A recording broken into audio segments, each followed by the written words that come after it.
From wedding to funeral, my sister-in-law's rich marriage takes a dark turn. Before we begin the story, make sure to subscribe to our channel and never miss more incredible stories every day. The guest book at the memorial was the same one from the wedding. Same gilt edges, same fountain pen with ribbon, only the ink now bled like it knew. Please print your name for Nora Lang's service, the usher murmured, and my stomach dropped because 3 weeks ago I stood in this foyer tossing rice while cameras hummed. Alex, I said, and the letters came out crooked.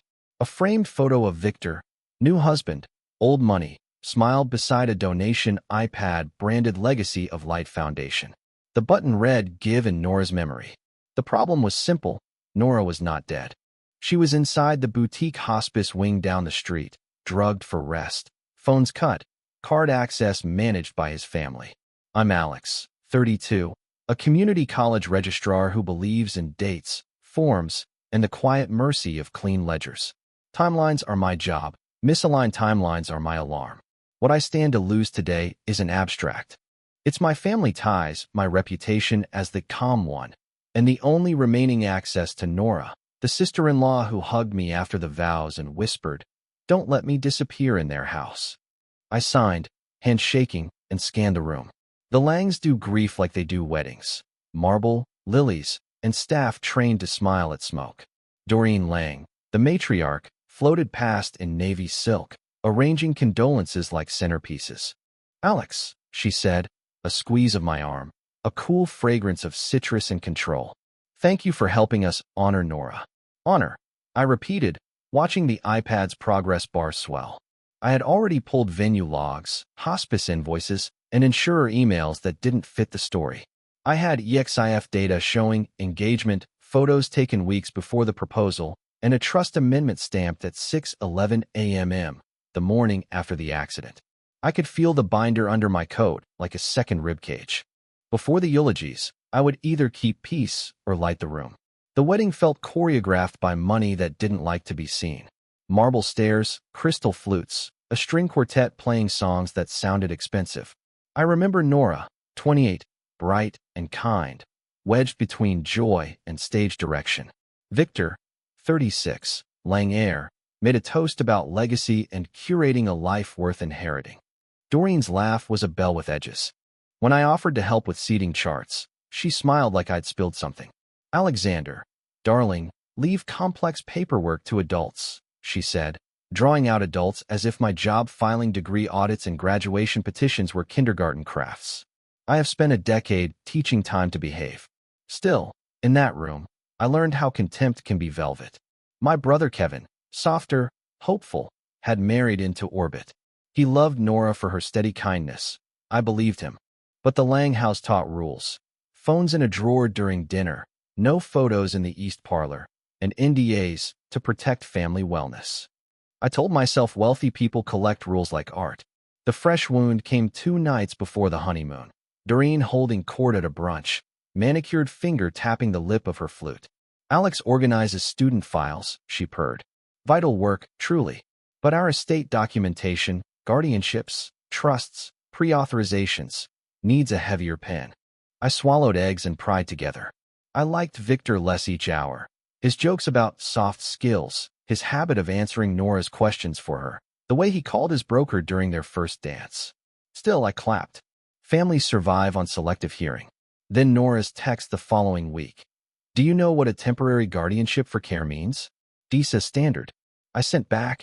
It limits your control during treatment. Don't sign without counsel. She replied with a heart and then silence. When I asked Kevin about prenup terms, he looked away. It's all standard, he said. They said we're protected. He didn't specify who we meant. The first invoice hit my inbox like a polite threat. 2 vendors billing the same floral installation with slightly different line items. One to Lang Events, one to Legacy of Light Foundation. Duplicate charges don't always mean fraud, but they always mean curiosity. I requested originals. The PDFs arrived within minutes, metadata stamped from the same iMac in the Lang library. Then came the prenup addendum, forwarded by Kevin with a "Can you glance?" subject line. It listed a correction to initials, A.R. instead of N.R. I blinked. I'm A.R. Alexander Reed. I had no place on Nora's marital paperwork. I wrote back, "This is wrong. Do not sign." Doreen replied, "All velvet over steel." So grateful for Alex's eagerness, but the adults have counsel. That night, I pulled up the engagement photos on the photographer's gallery. The EXIF data said they were shot 3 weeks before Victor's rooftop proposal, down to the minute. Pose Joy retrofitted into a timeline. A private nurse appeared at the house the next day, just in case Nora needed rest after all the excitement. Rest looked like syringes in discreet tote bags and a schedule that never aligned with Nora's own words. I told myself to stop tugging threads. Threads turn into hours. Hours turn into grief. Then the accident happened. Neat and unbelievable. Nora, lightheaded. A minor fall. Admitted to a boutique hospital wing no one in my medic circles trusted. The family group text turned into scripted updates. Kevin parroted phrases that didn't sound like him. Pre-authorization secured. Wellness sedation. Guardianship for care. I visited once. Doreen met me at the elevator with a clipboard and a smile that bent light. 5 minutes, she said. Nora needs quiet. Nora's eyes were glassy, voice slow. I'm okay, she whispered. It's just to help me sleep. Her phone was missing.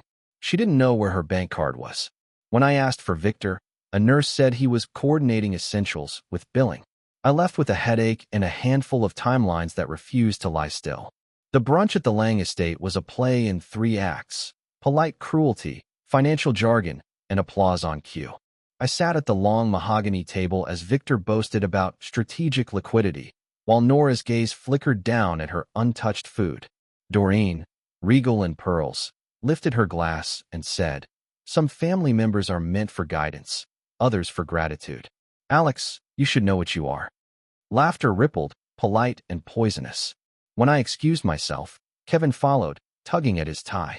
"She's under a lot of pressure," he whispered. "Just don't stir things."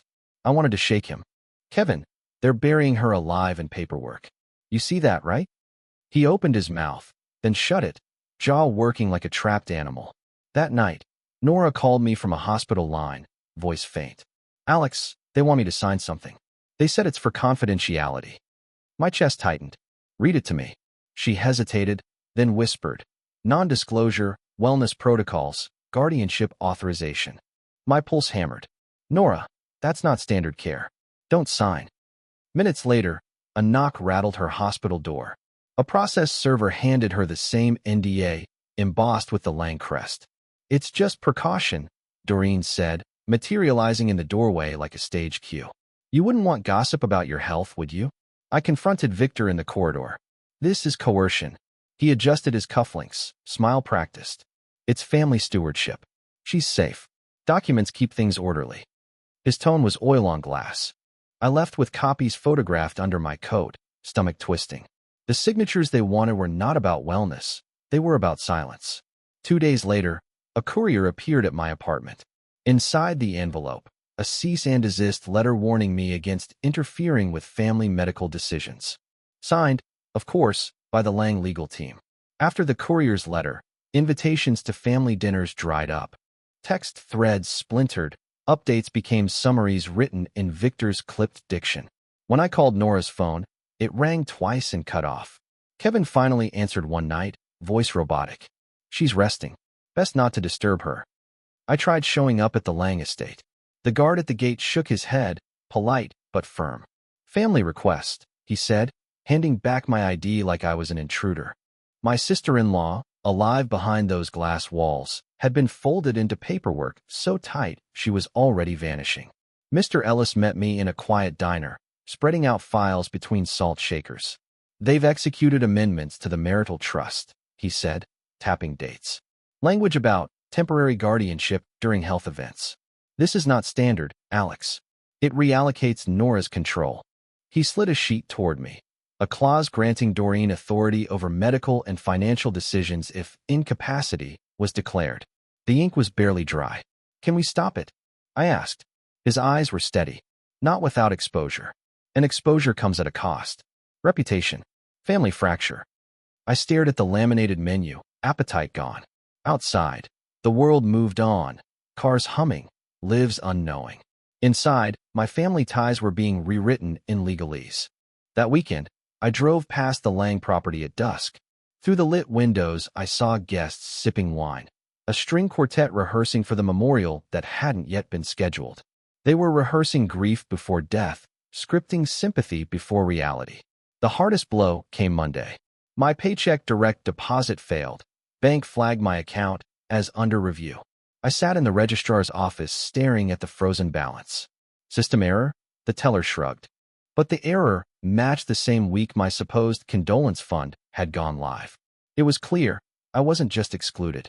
I was being erased, file by file, record by record. The hospice wing's intake log looked like any other form, columns for name, date, time, but it screamed louder than any argument I'd had with Doreen. Nora's admission was stamped at 8:42 a.m. Friday. The official story, repeated like scripture, was that she had fainted in the afternoon and been admitted that evening. The paperwork didn't just whisper contradiction, it shouted it in ink. I leaned back, while rising.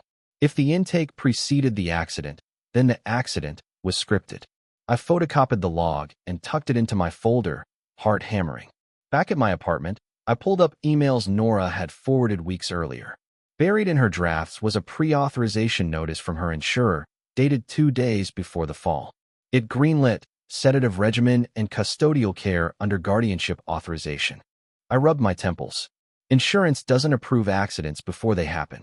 I called Kevin, voice trembling. How do you explain this? The dates don't match. He sounded exhausted, hollow. Alex, don't make this harder. They know what they're doing. Just let it go.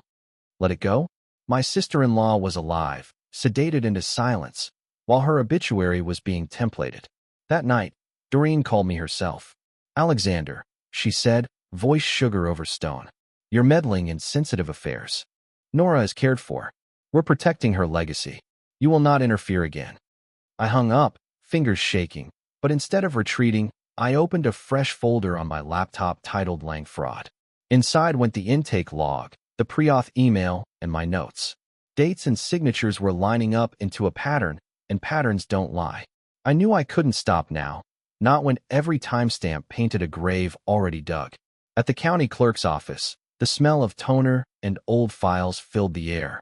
Dana, a clerk I'd known from my college registrar circles, slid the document across the counter with a troubled look. Filed under Lang Holdings, she said softly. Drafted on Wednesday. Effective date blank. Look for yourself. It was a funeral home contract, venue reserved, casket ordered, catering deposits logged, 3 days before the fall that supposedly led to Nora's decline. My hands went cold. I photographed each page, careful not to smudge the timestamps. Back home, I cross-checked the foundation EIN that appeared on the Legacy of Light registry page. A quick search showed it was tied not to charity, but to Lang Holdings LLC, same tax address as Victor's trust. Donations weren't honoring Nora, they were padding the Lang portfolio. Meanwhile, I dug through venue access logs from the hotel where the wedding, and now the memorial, were staged. Swipes showed late-night rehearsals logged at 2 a.m. by Lang's staff, long before the memorial announcement. They'd rehearsed grief like a performance, down to the lighting cues. The final breadcrumb nearly broke me, the obituary draft metadata. A file accidentally forwarded by a florist showed it was created with the same template as Victor's late uncle's notice, copy-paste text with names swapped. The embedded payment link redirected not to a memorial fund, but to the Legacy of Light donation processor. I stared at my screen, every breadcrumb connecting. Pre-auth insurance, premature hospice intake, pre-filed funeral contract, registry funds siphoned. The wedding hadn't just taken a dark turn, it had been a prelude to profit. When I printed the chain of evidence, the stack was 2 inches thick. I pressed the pages flat, whispering to myself like a vow. Dates and signatures don't lie. The obituary went live at 7:04 p.m. Friday evening. My phone lit up with text from extended relatives. So sorry for your loss. My throat tightened. Nora was alive, sedated in that boutique hospice, yet her death was already public record in pixels. I opened the link. The page looked polished, heartfelt even, stock photo of lilies, carefully written life summary. But the bottom section broke me. In lieu of flowers, donations may be made to the Legacy of Light Foundation. Clicking the button redirected to a payment processor. The EIN embedded in the link traced straight back to Lang Holdings. This wasn't grief. This was bookkeeping disguised as mourning. Cross-referencing with the trust amendments Ellis had flagged, I saw the pattern unfold. Donations through the obituary Lang LLC. Funeral expenses prepaid by the same LLC.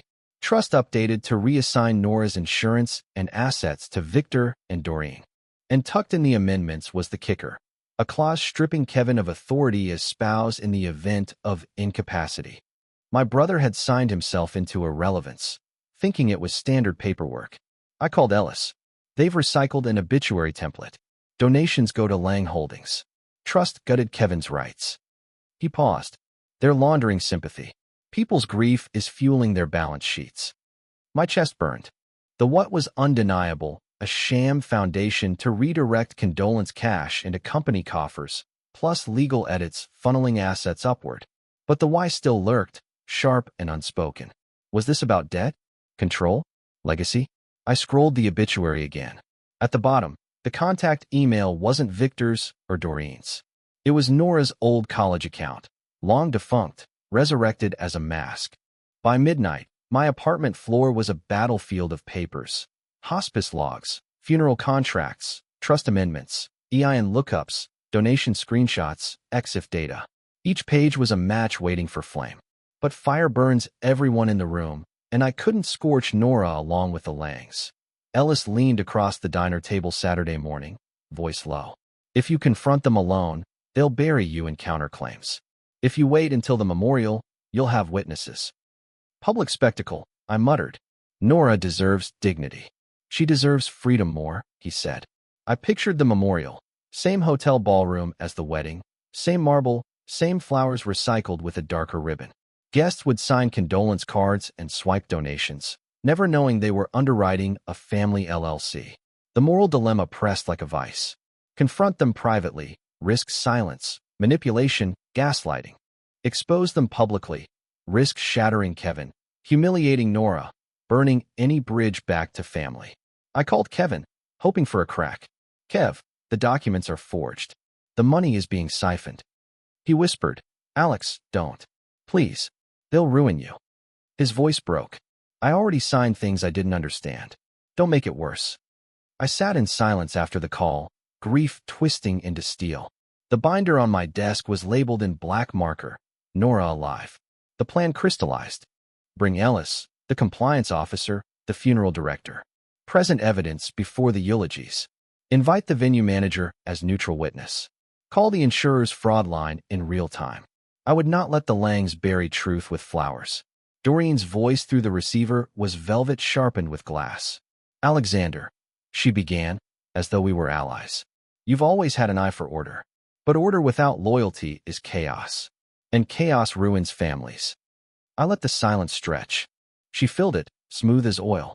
If you speak tomorrow, you'll not only disgrace us, you'll disgrace yourself. Records can be amended. Careers can be complicated. Wouldn't you rather be remembered as supportive than disruptive? I gripped the phone so hard my knuckles whitened. She's alive, I said flatly. Alive is relative, Doreen replied. She is cared for, comforted. That is more than most receive.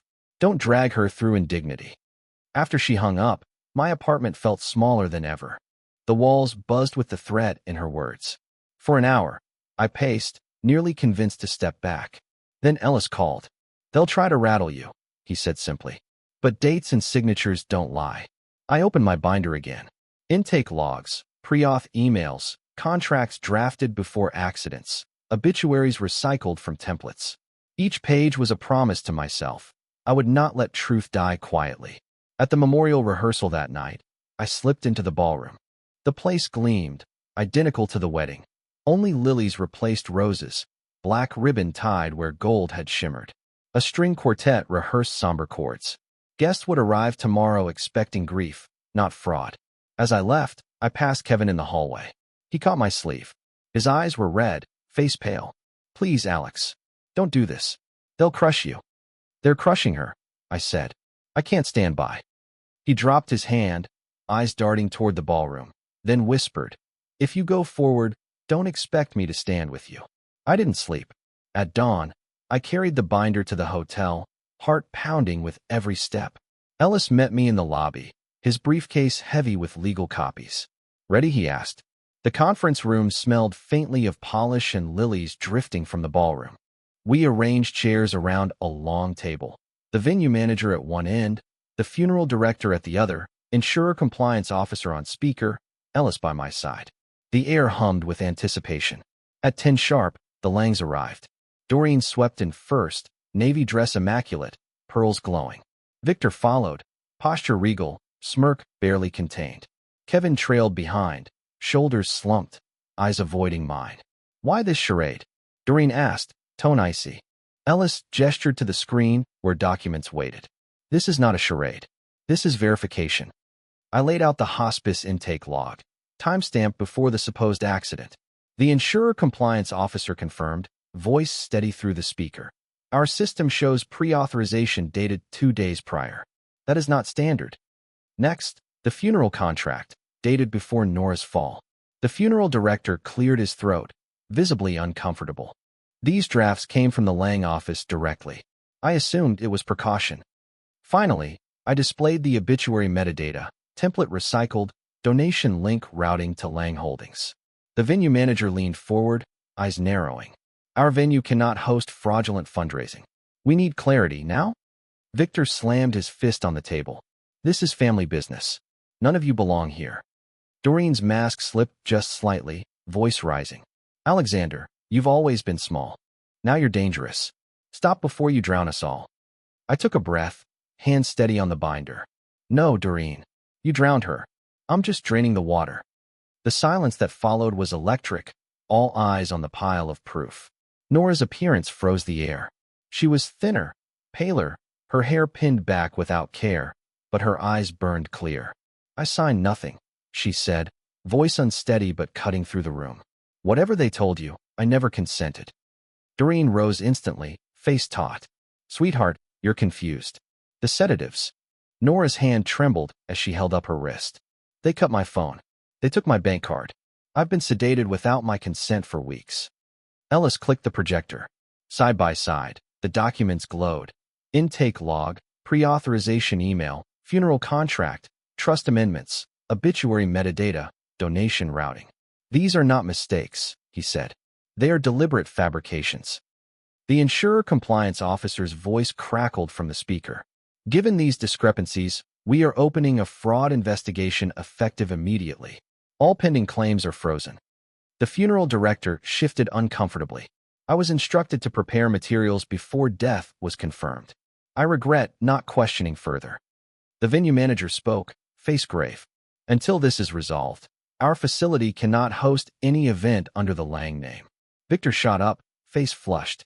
"This is slander. You've twisted clerical errors into conspiracy. Nora, tell them you're cared for." Nora looked at him, eyes wet but fierce. "You cared for my assets, not me." Kevin covered his face with his hands, shaking. "God, what have we done?" Doreen slammed her palm on the table. "You don't understand legacy. Appearances matter more than truth. Weakness destroys families." I pushed the binder forward. "Appearances won't save you now. Dates and signatures don't lie." The silence was deafening. Even Victor seemed to shrink under the weight of paper and witnesses. For the first time, Nora exhaled, shoulders shaking, as though reclaiming her own air. The room fractured in seconds. Ellis calmly gathered the exhibits, sliding copies into envelopes. "Everything will be filed with regulators today," he said. "I suggest you cooperate." The insurer compliance officer added, "Expect immediate suspension of claims activity. Pending transactions are flagged." The funeral director stood abruptly, color drained from his face. "I can't participate in this. Consider my contract void." The venue manager followed, voice sharp. "Our ballroom is closed to you. Donations processed here must be refunded." Victor cursed under his breath, pacing like a caged animal. "This will ruin me. Do you know what you've done?" Nora rose slowly, bracing on the table. "You ruined yourself. And you tried to bury me with your debts." Kevin staggered to her side, whispering apologies. He looked at me, eyes hollow. "You were right. I was blind. I'm so sorry." Doreen, still upright, smoothed her dress with trembling fingers. "You've exposed nothing but family business," she sneered. This spectacle will embarrass all of us, Alex, including you. Ellis didn't flinch. Fraud isn't family business. It's criminal. As they left, the weight of whispers followed me. Some would blame me for tearing open scandal. Others would never forgive the spectacle. But the truth had found daylight, and once daylight burns, lies can't crawl back into shadows. Later, outside the hotel, Nora leaned against me, voice ragged. You saved me. I shook my head. Paperwork saved you. It spoke louder than they ever could. Still, I knew there'd be a price. Gossip online, strained ties with relatives who preferred silence, sleepless nights replaying Doreen's threats. My name would be dragged through mud, but at least it was still my name. Alive, unburied, untwisted. The legal notice on my door accused me of defamation and interference in private family affairs. My pulse spiked reading the bold header, but Ellis assured me over the phone. Standard intimidation. They have no footing left. Stay steady. In the weeks that followed, the dust settled unevenly. The insurer launched a full inquiry. Donations to the Legacy of Light were frozen. The county clerk flagged Nora's trust amendments as under review, pending investigation. The Lang's reputation wavered, whispers spreading through society columns. Nora, free from sedation, moved into a small rental arranged quietly by Ellis. She carried only a suitcase and a file of her own medical records, shaky but resolute. I never want another signature taken from me without choice, she said, clutching the folder like armor. Kevin stayed torn, apologizing in private, silent in public. His marriage frayed, but his loyalty lingered, as if Doreen's web still pulled him. I kept my distance, unwilling to be collateral again. I worked on my own repairs, a credit freeze, new bank protocols, a locked cabinet for every document I owned. Therapy helped untangle the nights when Doreen's threats replayed like broken glass in my head. My registrar's office became less about student files and more about protecting names from erasure. Boundaries became survival. I blocked Lang numbers. I returned every condolence card mailed to me with a note. The reports of Nora's death were false. I kept communication with Kevin brief, factual, and in writing. And every Sunday, I visited Nora with groceries, reminding her she was still seen, still alive in ways no paper could erase. I sat with her question for days. What if they tried again? The truth was, fraud has patience. Paper can be edited. Stories can be rehearsed until lies feel true. But proof, if gathered carefully, stays louder than performance. I told her, they can draft 100 obituaries, but they can't own your breath. They can file a dozen trusts, but they can't erase your will. She nodded, eyes still carrying shadows, but lighter now. As for me, I learned that family loyalty without consent is just control wrapped in ribbon. I lost relatives who called me a traitor, but I gained clarity that silence would have cost me more. My modest job, once mocked, turned out to be my strength.